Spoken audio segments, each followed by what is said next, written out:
How are you all? Hi, this is Gail Carriger. This is my semi-regularly monthly live chatter. I have to apologize up front because generally speaking here at the office on a weekend, it is extraordinarily quiet. Today, however, they have decided to have construction in the house that is sort of next door. Apparently there was a fire. I can see everything from my office, so I know all except exactly what caught on fire. But for those who don't know, I live in a part of the world where you can have mixed use, so my office is a commercial building, but it's right next door to just somebody's house that caught on fire, apparently. Anyway, so they're doing construction. And also, a little while ago, a children's music teacher moved in next door, and she's giving lessons today. So the office, normally quite quiet, is in fact a hive of activity. So, hi to everybody. Welcome, welcome. I see that there are little eyeballs, or Facebook is showing me that you are tuning in, and those of you who are regulars are commenting to say that where you're tuning in from, which I love. You know that. I love knowing that I'm not talking into a void. It's like knowing I'm not writing into a void, which frankly reviews are what tell me that I'm not writing and sending it into nothingness. I'm feeling very chipper today. Things are going along with the move. For those of you not on the Chirrup, my newsletter, I have been reorganizing and moving and redoing carpets, and it's just been sort of madness for the last couple of months. But things are moving. This, my darlings, is the last live from the office. The next time I talk to you, it will be from the apartment, where I will be a solo operator out of just the apartment. I will no longer have an office. So crazy to think about, but that is what's coming. So I, today, am tuning in from the office for the last time. So that's where I'm coming to you from. Should we do the minutiae? For those who ask, there's always one or two of you. This is the lipstick I'm wearing today. I'm wearing COVERGIRL. This is an Outlast, so it's a color stay lipstick, hence the matteness of it. I love this. This is their True Red 830. It's the closest you get to like a vintage red color. You can see it's kind of got a dark bluey tone. It does not match my glasses, but it does match my jewelry. Needs must, right? It's difficult to match reds. I love this Lippy. It is an all day though, so you have to be careful. For me, so the three like drugstore last all day reds are Maybelline, Revlon, and COVERGIRL. And I actually think COVERGIRL's formula is the best. It's a little thinner than the other two, but I find it lasts the longest. Like it really does last like 12 hours if I need it to. So yay for that. Normally for these lives, I don't put on an all-day lipstick, but I've been experimenting with some new colors, so I decided to give this one a try. It's an old one that they've reissued, but I love this color. Anyway, it's linked either below or above or to the side, depending on how you're watching this. But there's a link. And the tea I am drinking today is a Thai black tea. You can sort of see it. It's a beautiful reddish color. Orange if you add milk to it. This is the one that they make Thai sweet tea out of if you have it cold on ice in like a restaurant or something. But I just like it hot and not sweet, and it's also a great black sipping tea in the afternoons. It's a little bit less strong than my morning black, and I love it very much. I also linked the one I'm drinking right now, which is good. I recommend it in the description box, wherever that may be. And then the china I'm using is actually it's my default china. It's like the china of last gasp, mostly because all of my teacups, my proper teacups, are currently dirty. Usually I try to pick a teacup that matches my outfit, but today everything's dirty. Because the office has been so busy, I haven't been able to sneak over and wash my dishes, which I have to do without being caught, because you're not supposed to wash dishes in the bathroom sink at my office complex. Not that it matters anymore because I'm leaving, but yeah, so this is this set. I love this set actually because I have 2 cups and saucers, And then each cup and saucer also had a little shallow bowl, an ice cream bowl, and a cookie plate that came with them. So it's like a complete 2-person set for high tea where I could have food and everything. So that is why I have the set, even though it's not a particular color scheme that I adore. But it is a nice set. So that's what I'm drinking today. So I hope all of you are doing very well. Let me know what you're indulging in if you're having a beverage of some kind. And today I had a plan of what I was going to talk about because I knew I would be a little discombobulated, which I am. So the plan today is to talk about the most frequently asked questions. Yes, as S.H. Klein says, if you have a question for me, don't forget to put a question mark at the beginning, just because that makes it easier for me to figure it out. But don't ask any questions just yet, because we have some questions to get started with, and I'm just going to get started with them. So, Robin says it's hot and humid in LA. Yeah. It's fine here today. It's a beautiful day. It's like a balmy 70. It's exactly what it's supposed to be in Northern California in the summertime. So, I will take questions from the Facebook chat in a minute. Let me get to the important questions in case people are tuning in later and they want to get to the meat of it right away. So this comes originally from a post that I did, and so I'm just going to go over and let you know if things have changed from that original post, but also I have some questions that have been asked ahead of time. So we're going to start with the 5 most common questions that I get as an author. And these are questions I get asked all the time, either in person or more commonly via email or via a reply to the Chirrup, which you know you can do that. If you have a question for me, you can just reply to the most recent newsletter. But be warned, it could end up in a live. You never know. Or blog post. I reserve the right. So one of the questions I get all the time, which when I first got it I was really startled by, is what edition should you, the reader, buy that gives the author the most money? And at first I was like, that seems like an odd question. Then I realized it comes from like a real place of patronage and you wanting to make sure that the most money comes to me.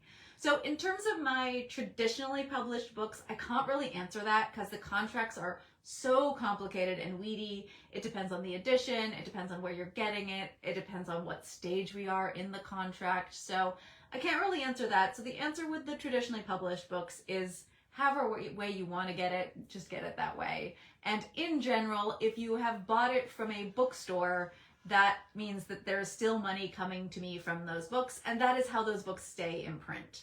But I personally don't care how you get it at this point. So, but a used bookstore, a library, those sorts of things, I'm probably not seeing any money from that. And more importantly, my publisher isn't being told that it's important to keep those books in print. So if you care about the longevity of those series being available, then a bookstore is probably the best way to buy it.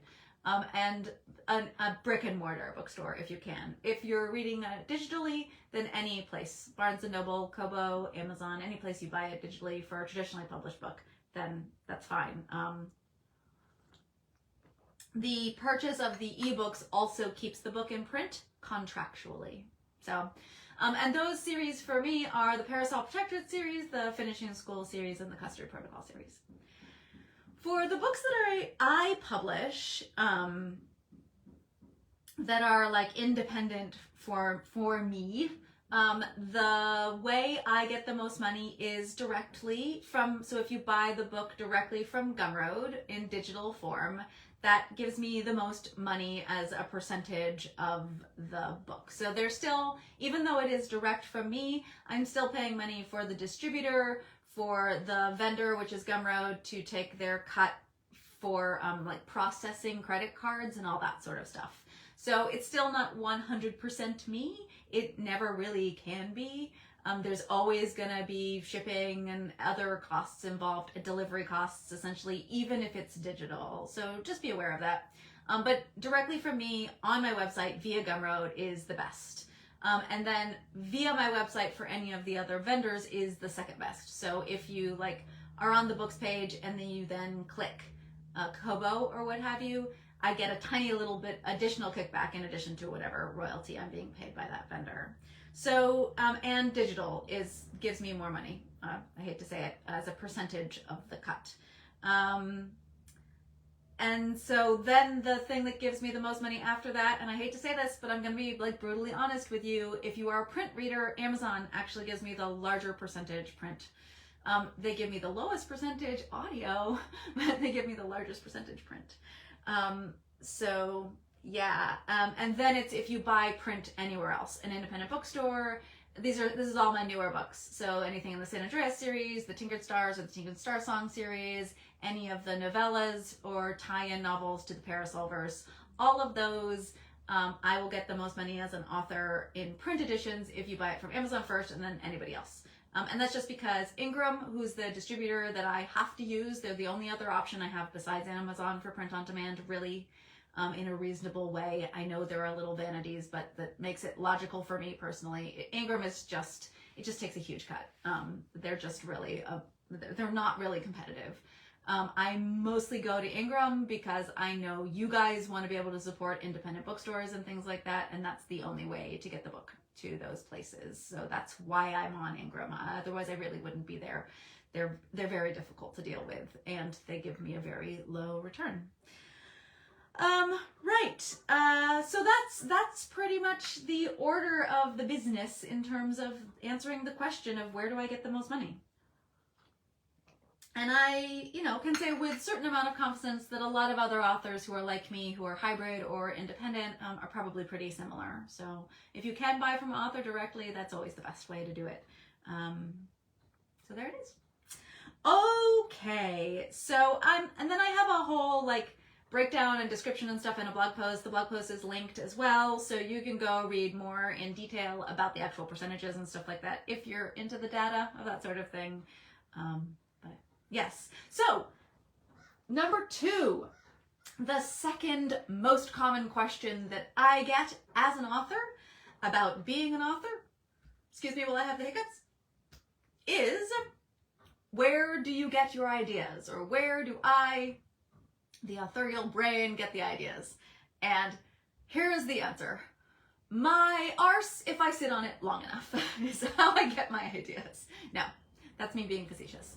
Actually, I get my ideas from hot water, apparently. If I am in a shower or a hot tub or swimming in an ocean or something, and there is no way for me to leave a note for myself or write anything down when I'm driving a long distance, for example, that's when I'll have a really good idea. So the answer to that is put myself in a situation where it's impossible for me to write anything down, and then I'll have the most brilliant story idea ever. Occasionally in the middle of the night. I do have some hacks for this. So I have a geologist field notebook that I carry around with me all the time that has water resistant paper. So you can write on it in pencil and it pretty much repels water. So like for the hot tub or the bath, that's a great thing. There is a company called Aqua Notes and various competitors that actually has these Post-it notes on suction cups that you can put in your shower. And again, you have a pencil and then you can write on the notes. So those are those two solved for. I dictate now onto my phone or into my car computer. It's still not particularly safe. It's still a little distracted. So I wouldn't necessarily recommend that tactic. Or I will pull over and write something down if I think it's really, really important, or pull off the freeway or whatever. What else do I solve for? Yeah, I have a light up pen, which I highly recommend for the middle of the night notes, when it's too dark, and a piece of paper, a little notepad that lives next to my night desk. So those are some of my hacks. In terms of more actual concrete advice, getting over writer's block and that sort of thing, I actually find nonfiction very, very inspiring. So if I'm writing in the Parasolverse, I will be reading historical stuff. I will be reading day in the life of historical diaries or travel journals from Victorians, actually primary sourced materials. Baedekers, which are travel guides. I'll also be reading histories of machinery and mechanics, for the steampunk stuff. And that I find that very inspiring. If I'm writing science fiction, I will read science journals, JSTOR articles, and that sort of thing, actual old school hard science, just to see if that sparks any ideas. TED Talks, those sorts of science-based stuff, STEM stuff. Yeah, and then I don't really struggle very much with the San Andreas because it's sort of contemporary set, just a little skewed with a lot of humor thrown in.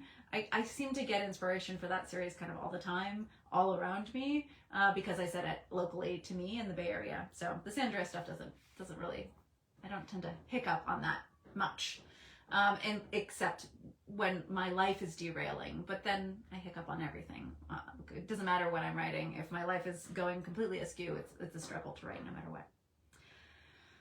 Third most common question as an author I get about being an author is, was being an author always a goal for you?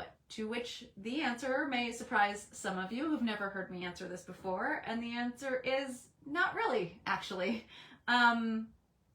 I always wrote and I always enjoyed writing, but I actually never thought I would be an author. I didn't think of it as a viable career path. I didn't think it had enough kind of surety and safety for me. I'm a pretty practical person, really, and the life of an artist is not very practical. So I never really wanted to be a full-time writer as a writer. I always thought I would write, but that I would have a day job. Yeah, so kind of shocking. I did always write, though. I've always written since I was a very, very, very young child. So I was always going to write, I think. It's just that the fact that it turned into a career has always startled me. So that's the third most common question I get. And then question number 4 is, what is my least favorite parts of a book to write? And this may or may not surprise you, but my least favorite parts are the funny parts, the humor. I know, right? I'm a humor author. And the sexy bits, the nookie. The humor, it's just really, really hard to write. I would challenge you, I think it's probably the hardest fiction to write is comedy and humor. It's really difficult. Humor is very subjective. Not everybody finds everything funny. If you're going to write a substantially funny book, you need to include lots of different kinds of humor in it. It's challenging, especially if your life is derailing and you don't feel very funny, right? So yeah, that is a big one, is the funny is hard to reach. Sometimes. So some funny bits come very naturally to me. That's the situational stuff often, which I feel like is kind of one of my stronger points. And then other funny stuff I actually add it in during the editing process. Wordplay, descriptive humor, rule of 3, those sorts of things are actually not in the first draft. They come in later. So that's humor. And then the nookie, obviously. I find sex scenes incredibly difficult to write. I embarrass myself with them regularly. It's really hard to write them sexy, which is why a lot of mine are also funny, because under those circumstances, funny is kind of a crutch for me. I also think sex is kind of hilarious. I mean, it's sort of messy and complicated and stuff. But one of the reasons I started writing the San Andreas stuff and I pushed some of the Parasolverse novellas into a little bit higher heat levels is because it was challenging and I wanted to challenge myself. So sometimes I write a thing because it is hard for me to write. I don't want to become a lazy author. So yeah, so those are the 2 things I find the most difficult. And then the 5th most common question that I get is, which from readers, is what is the best thing that I as a reader can do to help an author? Which is an awesome question to get. And I basically have 4 things that you can do. The things that you can do to help an author are buy the book. That is the most important thing you could do to help an author, is buy their book. And that's just because, especially if they're traditionally published, that's what counts so far as their publisher is concerned. So that author's career lives or dies on whether the book sells. So that's it. The best thing you can do for an author you love is buy their book. Buy it as soon as it comes out. Buy it, pre-order it if you can. Buy the book. That's the best thing you can do for an author. The second best thing you can do for an author is leave a review. And it doesn't matter how long it is. It doesn't matter where you do it. Just a couple of sentences is good. But once you've written it, you can repeat it in many different venues. But write a review. Write an honest review about the book. You know, better to write a review of the books you love than the books you hate. but all reviews or any attention is good as far as I'm concerned. So yeah, that's the second best thing you can do to help any author. The third is tell other people about that book if you really, really love it. Tell other reader friends who might enjoy it. Tell other author friends if you have other author friends. And then the fourth most important thing you can do is to follow that author in a way that allows you to get their next book or be alerted. So whether you want to follow them on Amazon or Goodreads or Storygraph, or whether you want to join their newsletter, or whether you follow them on social media, although remember, social media will hide things from you. But yeah, following the author to make sure that you know when their next book comes out is the final kindest thing you can do for an author. So those are the things you can do to best help an author you love. Buy their book, leave a review, tell somebody about it, and follow them in some way so that they know you're there and you care. So hi to everybody who's following me. So those are actually the 5 most common questions I get. I get those questions all the time. And now I'm going to move on to the questions that I specifically got this time around for this live. And then I promise I will get to your questions. So we had these questions ahead of time, and I just think it's really sweet when I put a call for questions often out into the Facebook group. So I just think it's really sweet when I actually get people who ask questions ahead of time. So I want to make sure I get to their questions. So Sara asked, what is the thing about fans that I find the most irritating? And this is a loaded question. Like, Sara, really?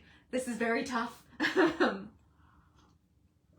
But I'm going to be brutally honest with you, my dears, and I will tell you the thing that I find about fans the most interesting. And I'm going to say this as both the author and a fan. So I do participate as a fan in some fan circles. No, I'm not going to tell you where those circles are, and here's why.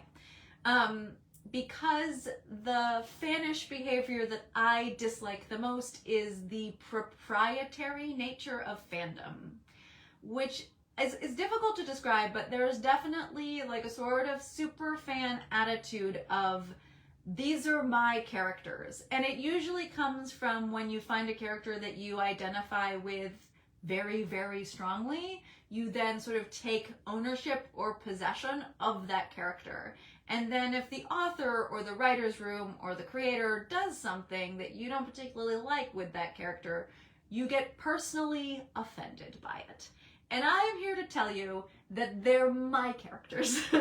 They're mine, and I can do whatever I want with them. And sometimes I might ask you for your opinion, but these are mine. They're mine. I made them. They're my characters. So yeah, that's the bit about fandom that I dislike the most. You're absolutely welcome to identify with these characters and take them away and love them and cuddle them and do whatever you want with them in fanish spaces where I do not follow you. But when it's me putting these characters on the page, they're my characters. They're mine. So yes, that's the delicate question. All right, Annie asks, what's my daily routine? I do get this question a lot. This is another frequently asked question. Is there a schedule that I stick to, and what keeps me productive? Well, I've been remarkably unproductive since the end of last year for reasons that have been relayed to the Chirrup in depth, so I'm not going to go into them again here. But yes, when my life derails, everything derails. So we'll put that aside. In general, my routine is as follows. Mondays, I tend to have in-office days with my assistant, whether that's home or in an actual physical office, and we go over everything. So we'll be discussing travel itineraries, events that are coming up, speaking gigs that I have, all that sort of thing. Anything to do with, say, mailing out all of the purchases from the newsletter or something. Like recently I've been selling a bunch of books, so that is all, like, that minutia is all dealt with on Mondays. So you may or may not notice that if I run giveaways and stuff, they always tend to end on a Sunday, and that's so that we can process and do everything on Monday. So yeah, crafty, but that's what's going on. So Mondays are my business days. And then I am not a morning person in really like there's a reason I do these lives in the afternoon, even though statistically more of you are online in the mornings on the weekends. I don't even speak well, if at all, before noon. I need a lot of caffeine in my system before I actually start to function on any kind of higher brain level. So so I do emails and stuff like that in the mornings because they require less of my brain. So nonfiction, essentially. And these days I try to dictate quite a bit because I'm saving my hands for fiction writing. So I'll do dictating, emails, that sort of thing. Also, New York is on the other time zone from me, so they shut down at 2 o'clock anyway. So if I need to communicate with my publisher or anything, it's going to be done in the mornings. So that's the mornings most of the week. So Mondays is all business, and then the mornings are usually business or something like that, some social media, that sort of a thing. And then generally speaking, I stop around noon, I have lunch, I get recoup. Sometimes I relocate, like I'll go to a cafe or something, and then if I'm writing a rough draft of something, that's when I start writing. So I'll get some food and some additional caffeine into my system, and then I write. So generally speaking, I start writing around 1 or 2 o'clock in the afternoon, and then I will write 2,000 words. That is my goal. I can always write more, but I need to write 2,000. That's the sort of structure I give myself, I guess. And generally speaking, my process is I will reread the 2,000 words that I wrote the day before or the last writing session I had, and that's it.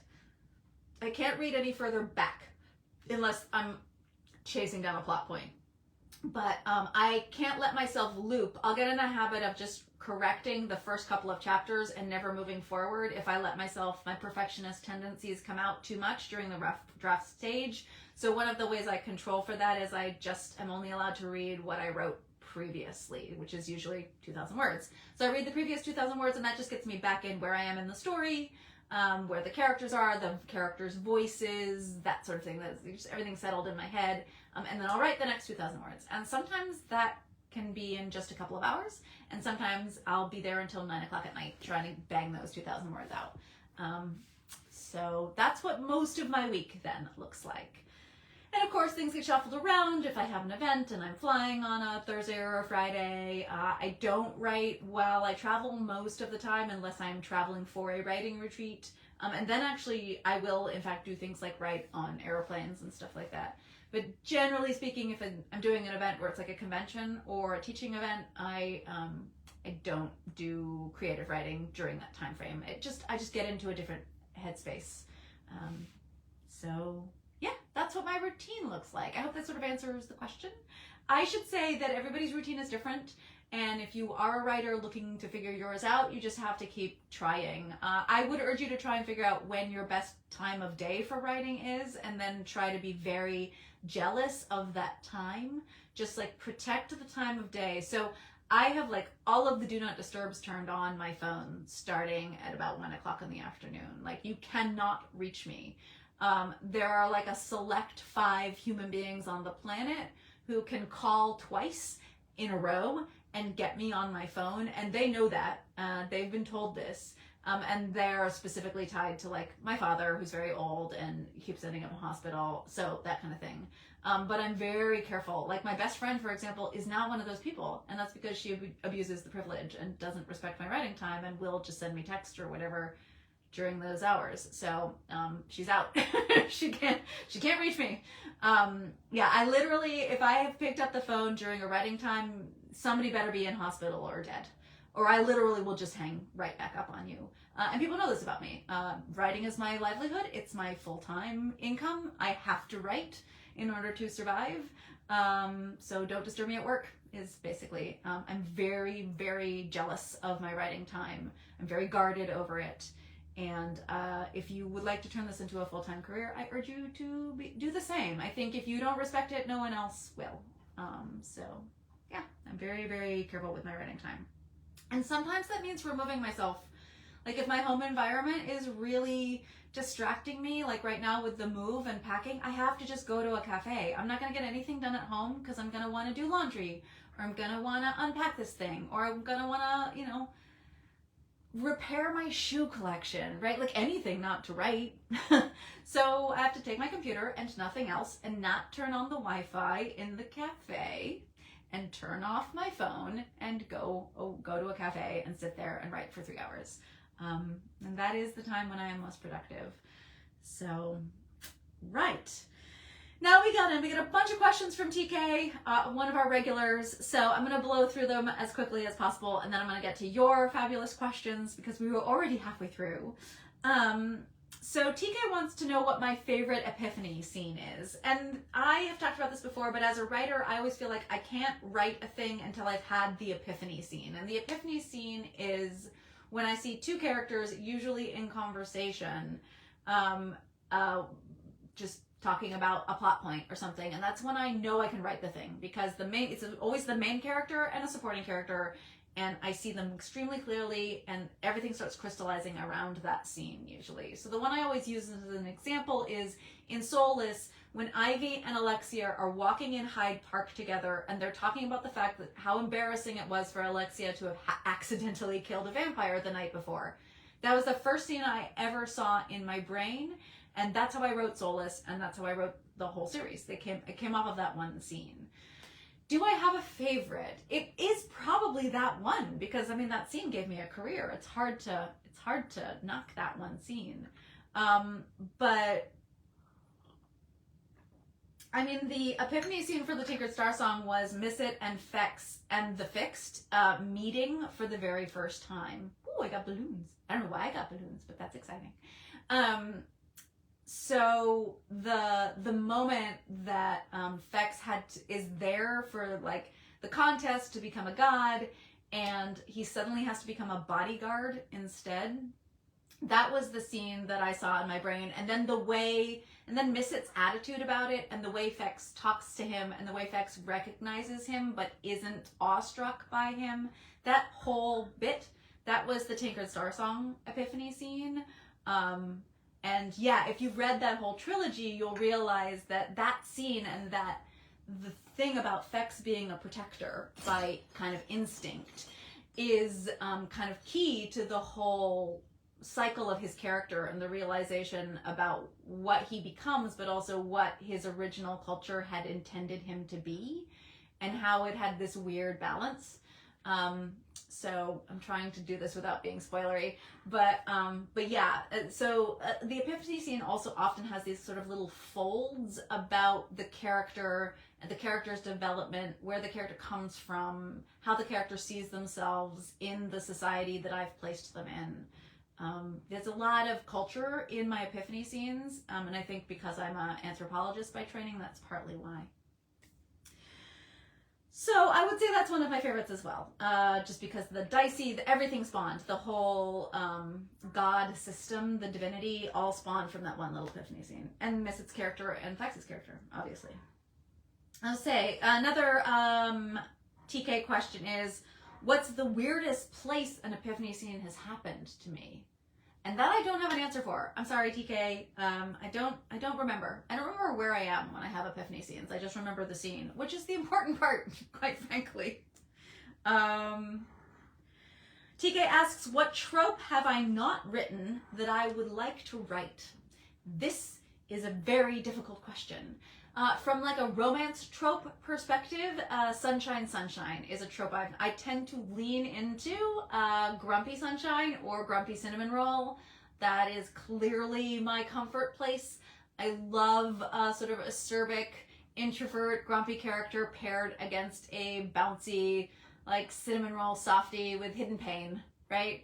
I do it for my friendship groups when I write them. I do it for my romantic pairings when I write them. So clearly I love it, right? Like Sophronia and Dimity, Alexia and Ivy, Fex and Missit, right? Like I just do this a lot. And I have also done a couple of like grumpy grumpies. Like both characters are a little shy and introverted with hidden pain and stuff like that. So I'll do those sorts of pairings, for example, in the San Andreas series. But I haven't done a lot of on-screen main relationships where it's sunshine, where both characters are like happy-go-lucky and cheerful. I feel like that would be a lot. It would also be very dramatic. But yeah, I don't know why I haven't done it. But that is one of the ones I haven't done yet. So I think that's one that maybe will happen at some point. Again, I have to have the epiphany scene for it. And then TK asks, what trope will I never write? Horror. That's not really a trope, that's a genre. I don't like horror. I don't like gore and extreme violence. You'll notice I very rarely write that. I never write gun glorification. So I'm really scared of guns. I've used a gun. I went and made sure I knew how they worked because I knew there would be guns in the finishing school series. So I went and shot old vintage 22s. Those are the guns that the girls use in the finishing school series. But I don't like guns. I find them really scary. I don't know, they just wig me out. That much power in my hand feels unpleasant to me. I don't like it. So it's just a personal thing. So you'll rarely see me glorifying guns in my books. I know that's a weird one, and it's not necessarily a trope.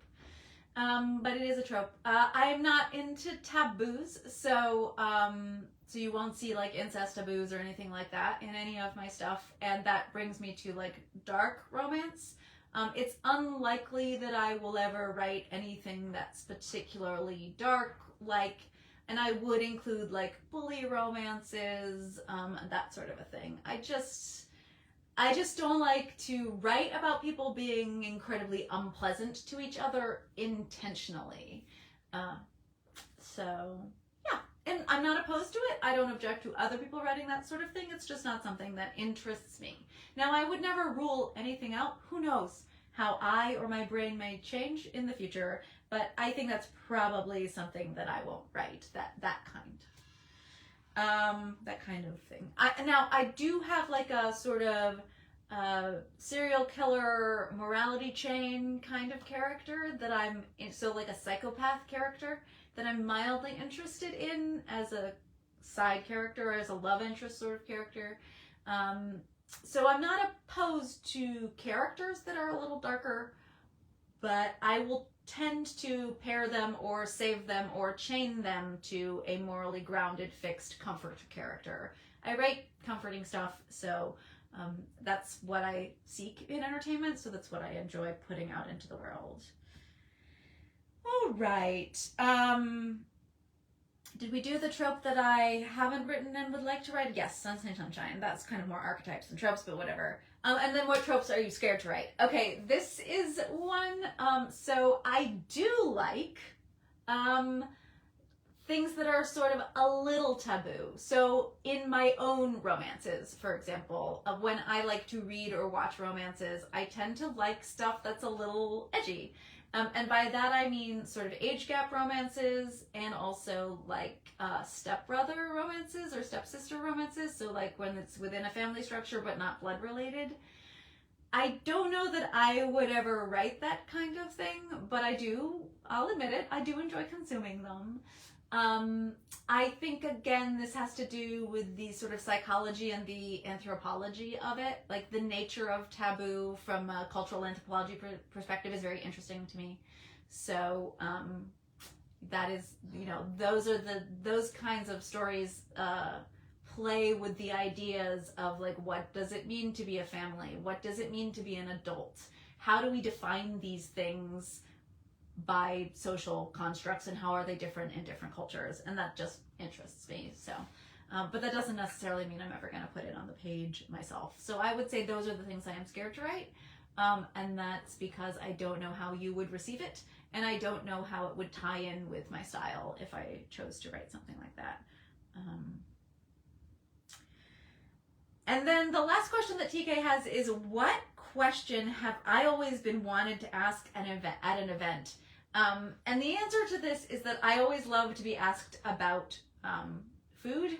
And yeah, food. I always like to be asked about food. So generally speaking, those are the questions that always make me happiest, is talking about food. Although I'm, of course, always happy to talk about writing as well. All right, and now we have, we have a little bit of extra time. So I've answered all the questions that I had, and we've got 20 minutes. So I'm gonna scroll backwards and look for the question mark questions that you've left for me. And if you would like to ask some ahead of time, or ask again or what have you, please do so now. Remember, put the question mark in the front so that I have an easier time as I scroll. All right. S.H. Klein asks, how is my new place? So I'm not actually moving, I'm more consolidating. So I'm cleaning out my apartment and I'm moving my office into my apartment. So it isn't a new place. Except that my apartment got new carpeting. It's a rental, and my landlords very kindly, much to my delight, gave me all new carpeting. It's wall-to-wall carpeting for reasons of noise canceling, and I get it. But they gave me all new carpeting and a new kitchen floor, and it's delightful. So it feels new to me. Plus I am a very good, how do I put this? I'm a very good purger of stuff. I love to get rid of stuff. I think partly because I'm a chronic traveler, partly because I was very itinerant for a really long time. I was barely, 2 to 4 years in any one place for most of my 20s and 30s. And it just means that I accrue stuff, but I also let go of stuff relatively easily. So I've been taking these last couple of months, I had to move my dad and get rid of a lot of his stuff. So now I'm sort of moving myself kind of and getting rid of a lot of my stuff. So essentially while the floors were happening, I had to sort of move everything to different quadrants of my very small apartment. So my apartment's about 600 square feet. And I had to essentially move like I spent a week with my refrigerator in my bedroom, which was a crazy experience. But there it is, because the kitchen was being redone. So it's that kind of stuff. So yes, so the answer is it's not new, but it sort of is, and it's wonderful. I'm delighted. I just can't express how excited I am to have new floors. It's amazing what a difference they make. New floors. All right, scrolling to the next, and it's not done yet. I'll be finally moved by the end of this month, at which point you will not get these pale icy blue walls behind me anymore. You will get cream colored plaster walls in my old Victorian, my little apartment. And there will be different art and different things. I mean, it's a question I have for you because I'm going to be setting up my little writing desk in my living room to do lives and stuff at. I don't know what I'm going to put behind me. Like, do I put a display shelf so I can have a couple of books back there? Should I have the shelf of achievement behind me? Or should I have like a screen or artwork? I don't know. I'm open to your thoughts on what do you want the background of an author live to be like? Should probably be the shelf of achievement, right? The shelf of achievement, for those who do not know, is basically the shelf of all of my books. S.H. Klein has another question, which is, does my lovely crazy life inspire stories in any way? All of the time, constantly. Yes. Always inspired stories. Yeah, I mean, I was thinking recently I really have to figure out a way to set something in Thailand because I had such a wonderful trip there and I'm planning on going back. And really, I should just write something that's set in Thailand at some point because I love it there so much. But yeah, and in fact, a lot of things have shown up in my books. I used to talk about this quite a bit at the beginning of my career, but the site that the characters visit in Blameless, the Etruscan site, is based off of 2 sites that I worked on during my first excavation seasons as an archaeologist. And the site that they visit in Competence in Peru was the last site that I worked on sort of officially as an archaeologist, or it's loosely based off of it. So yeah, so the places I go in particular, the food that I eat, and yeah, the travel, I think definitely almost always shows up in my work. I really prefer to write about a place on the globe that I have personally visited. I write historical stuff a lot, or alt reality stuff, spec fic. But I still feel like having visited a place, you sort of get a better sense for weird things, but like the way I always describe it is the light. Like, it's hard to articulate how orange that part of northern Italy is around Florence or Firenze, unless you visited it and you get this sort of sunsetness of that part of Italy. Just the colors, the color of the ground, the smell of the earth. I think there are things about a place that haven't changed all that much throughout human history, at least. There are other places that have, like Greece, for example, or Germany, where mass deforestation has taken place. The archaeologist, we'll pack her back up, shall we? Anyway, all of which is to say sort of the smell of a place, the taste of a place, the way the light is, the way the air is, the way the breezes are, the way wind reacts, the way clouds collect, the way the skyline looks. These are all things that, unless you actually visit it, are really hard, even in this day of like Google Maps and the ability to do tons of research. So I will almost always be taking my characters physically to locations that I have been to myself, which is one of the reasons I like to travel so much. It's always research for me. There's always bits of my brain being activated and thinking about it for descriptions in books. So yes, my lovely crazy life absolutely influences the books. And that doesn't even get into my insane friendship group and how they over the years have leaked into my books whether I liked it or not. Usually. Accidentally. Jessie asks, repair my shoe collection, as in buy new ones or do your own shoe repairs? Well, the second thing I like talking about the most in the world is clothing and shoes. Yes, no, literally repair. Mostly, so I have some old, when I buy shoes, I tend to buy higher end shoes. I buy leather and stuff. I used to work for a leather worker in one of my many misspent youth jobs. I've worked in the weirdest scope of stuff. You'll find many writers have, I think, actually. But yes, I was a leather worker for a while, so I can do most of my own leather repairs on leather stuff. So, you know, like I mentioned that simply because I was repairing straps on a pair of my strappy sandals recently, with just shoe glue, just glue. It's fine, it works fine. My dad was a woodworker as well, so I also do my own wood repairs and refurnishing once in a blue moon when I really need a craft project. So yes, I was repairing a pair of shoes recently, just because I was unpacking them and then I was like, oh, a strap is broken, and suddenly it's 2 hours later, but at least my shoes are repaired. Ugh, the distractions of moving, I'm telling you. Robert asks, one bed trope, fated mates. I have touched into fated mates. I would like to do a fated mates. I think that would be very fun to write. But unfortunately, or perhaps fortunately for me, I feel like the best fated mates book/story in the entire universe already exists, and I couldn't do it better than that. So I don't really feel compelled to do it. Before you asked, it's a Thai drama called Until We Meet Again, and it is fantastic. It is the best fated mates red thread trope ever. You can fight me, but you won't win. It's just from a narrative perspective, from a writer perspective, it's so clever how the rebirths worked and how they reconnect. It's just clever. Oh, I'm so jealous about it. Anyway, so jealous in a mad respect kind of way. So fated mate's probably not for me. However, arranged marriage, absolutely. I think arranged marriage, I have a like a high fantasy kind of arranged marriage idea that I would love to write. So arranged marriage is definitely on the table. One bed, I think it would be fun to mock one bed at some point. I mean, why not? That's the other thing, is I love calling out a trope to its face and doing like a meta-analysis within a book about that trope.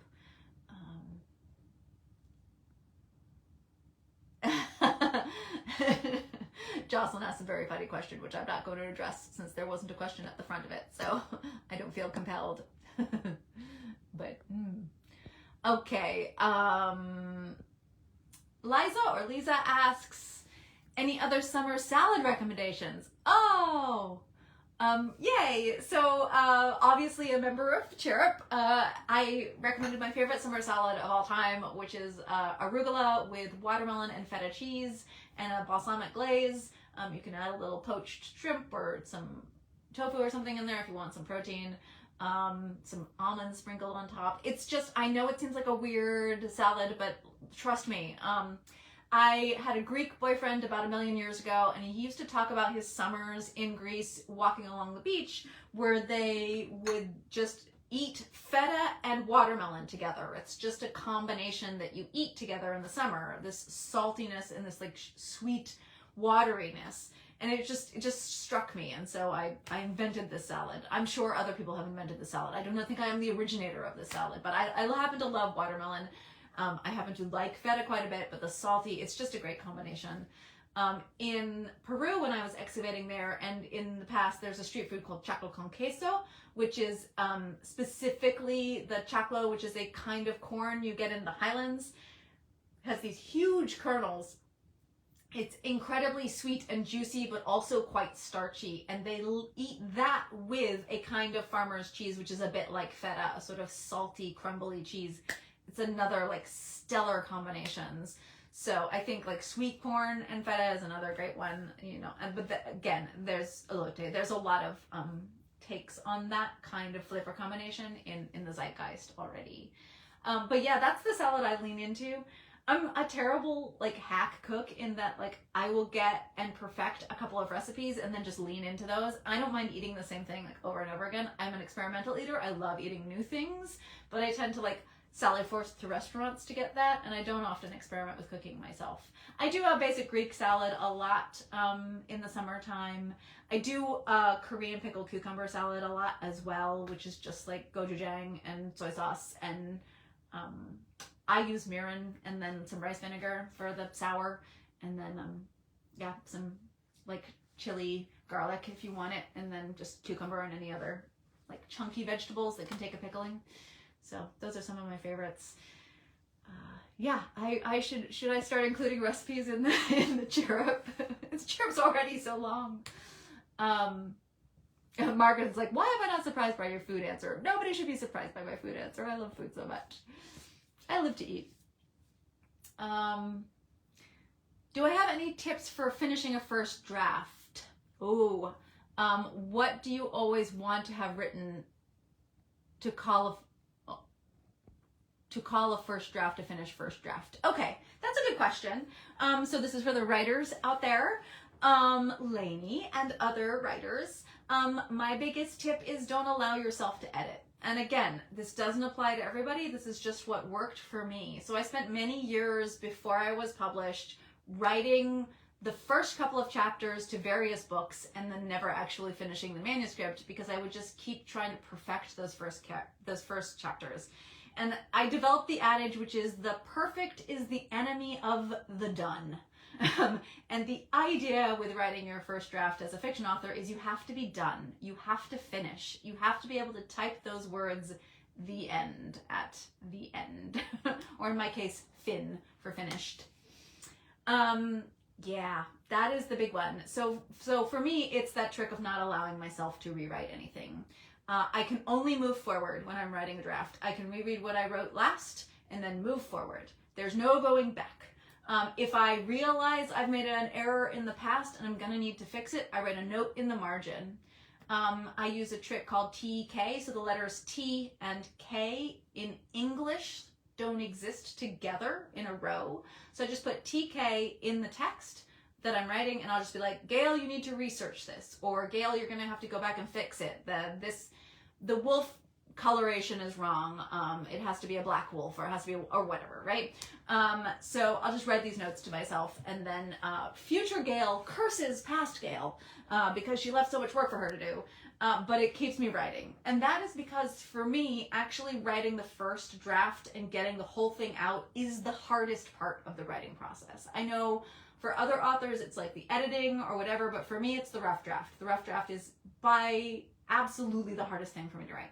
So I will use all sorts of tricks just to get myself to write. The other thing I have used successfully in the past is bribery. So like not allowed to eat chocolate until I finish my writing for the day, for example. Or I used to get sushi only when I had finished a draft of a book. So that was a rough one. I've given that one up because I love sushi so much. But yeah, so like, or a fancy meal, whatever it is that you want. Like, obviously I'm food motivated, so food bribery works best for me, but it's whatever works for you. And then I used to allow myself to get a new pair of shoes only when a book actually got published. And I used to get a pair of shoes that sort of went with the book cover. So early on in my career, when I was writing for trad exclusively, that was what I would do. So you can, I have some blog posts out there where I'm like, these are the shoes I bought for each book paired with the cover art, right? Something like that. Whatever works for you to keep you motivated. And it's sort of a learning process about yourself and about your muse and about your creativity and how it works. But yeah, whatever tricks work for you is my advice. What do I call a first draft personally? The moment I've typed the words "the end." That's, for me, that's a rough, well, semantics, but that's a rough draft when I've finished it. And then for me, the first draft is after I've read through it. So I will finish writing the book, that's the rough draft. Then I will usually immediately do a read through because it's fresh in my head and I kind of know and I check a bunch of things. And then I have various other passes I'll do. So I'll do a pass for all of those TKs. So I'll do a TK pass where I go in and I have to do research and I have to and then I'll do various other different kinds of passes. I do an audio pass where I read it out loud. Sometimes it's not always for the whole book, but for scenes I'm struggling with, I'll sometimes have the computer read it out loud to me. That's a good flow checker. Yeah, so, but to call it a rough draft, I have to have finished it all the way to the end and typed the words "the end." To call it a first draft, that's after I've had a read through and a smoothing of that rough draft. Which, you know, I'm an absolutely atrocious typer and speller, which if you follow me on social media, you know, because I mess up all the time. So my roughs are really, really rough. The meat is there in terms of story and dialogue and character, but the actual sentences are pretty painful. So I need to go through and do a pass. So no one sees the rough draft but me, ever.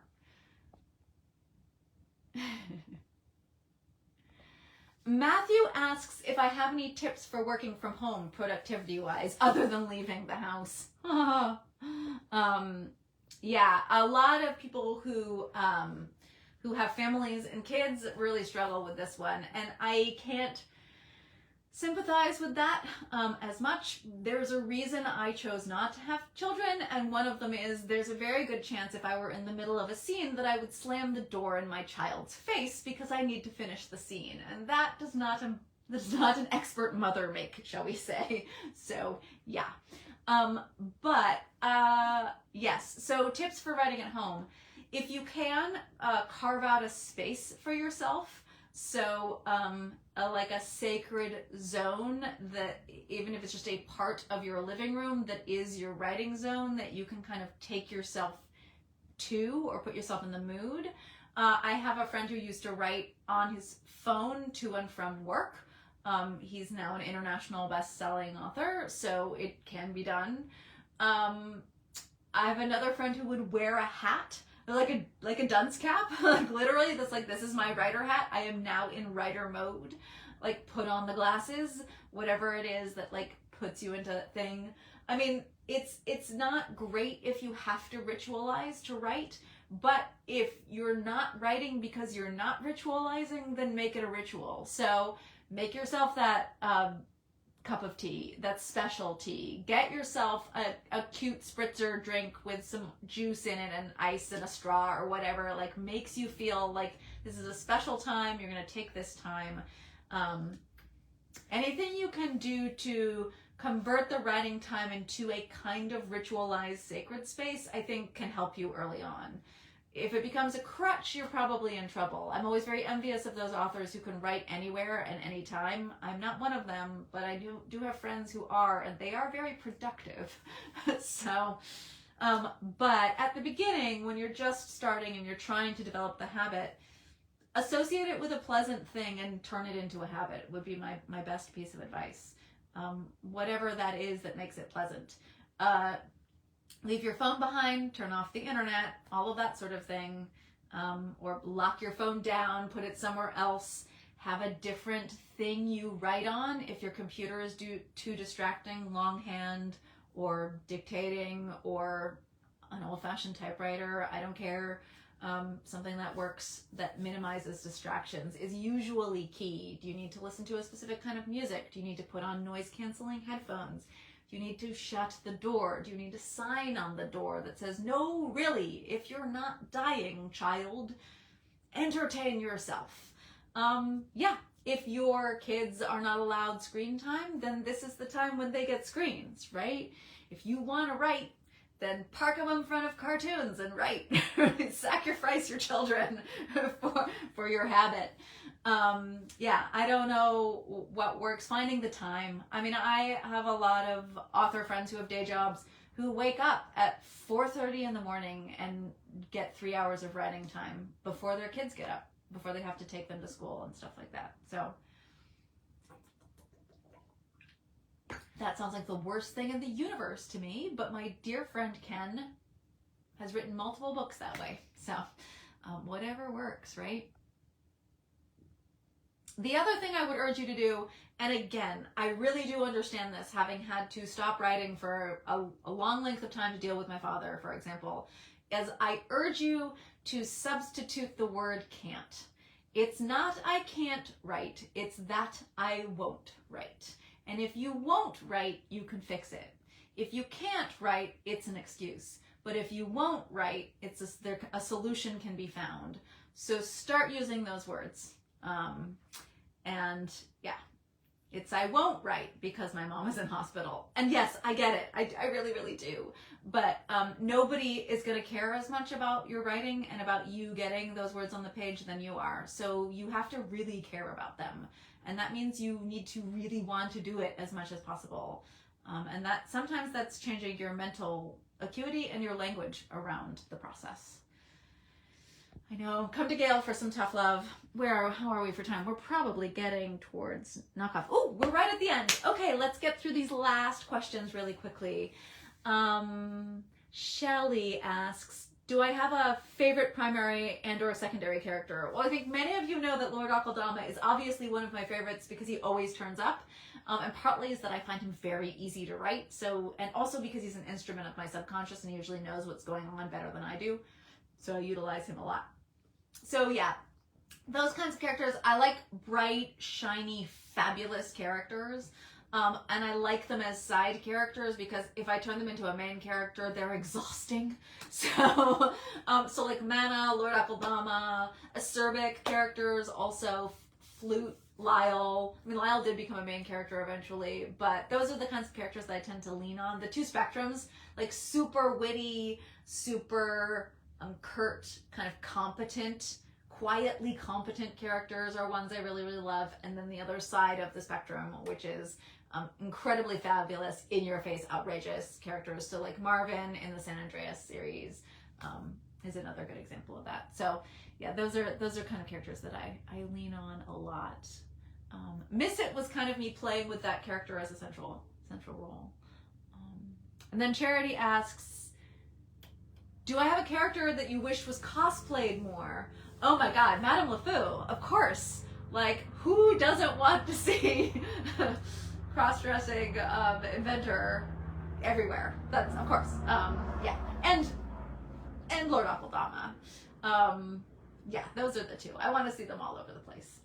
I mean, I'm delighted when any of my characters are cosplayed. I mean, Ivy's hats and people experimenting with those hats is one of the great joys of my existence as an author, is to run into an Ivy hat in the wild convention. It's the best. But yeah, but I haven't seen as many Madame LeFous in the world as I would love. Just asks, do I know what I might be writing next? Well, the next Chirrup will have an update on the situation for you. And this is a long conversation to have, so that I'm going to leave it there. So you have to pay attention to the next Chirrup because, whew, is all I have to say about that. S.H. Klein asks, how's Lily doing and the Pops? Lily is coping with the heat by sleeping all the time, as a cat will do. So she's fine. And the Pops is actually doing really well too. He's settled into this great elder community, basically at this mobile home park that I got him settled into kind of last minute in a panic. And he's making friends and he's going to their social hours. They have like karaoke and stuff on the lawn in the summertime, all the olds. I mean, they're all like over 60 and most of them are in their 80s and 90s. It's very cute.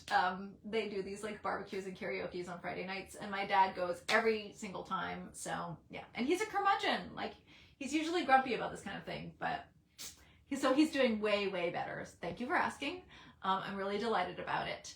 And he gets exercise every single day. So he has a very nice lady who comes and takes him for a walk every day, which I think has done more than anything else, really. All right, I think we're rounding down. Oh, there's one more. Lisa asked if I've tried Korean cheese corn. Yes, I have. I'm kind of more into the Korean idea of like melting cheese on top of stuff, like tteokbokki and stuff like that. Korean cheese corn is a lot of cheese and a lot of corn. And unless you squirt also a lot of gochujang on top or put a ton of kimchi with it, I'm not as excited about it as I am. You know me, I love the spicy stuff. As Nick Weiger has it on the Doughboys podcast, I'm a bit of a heat seeker. I really like spicy stuff. Everybody, in case you didn't know that about me, I love the spicy food. One of the reasons I love Korean food is spicy, and Thai food for that matter. All right, it looks like we got through everything. So thank you all for holding out until the end. For those of you who did, I hope you have wonderful rest of your days or afternoons or evenings, wherever you're located. And I am hoping to do a live next month. If not next month, it's because of the chaos of the move, and there'll be one the month after. But thanks for tuning in today, and thank you for asking questions ahead of time and asking questions in the live, and I hope I've answered most of them to your satisfaction, and I will see you next time. Bye, everybody. As Dan has it, be good to yourselves and someone else too, if you can. Bye.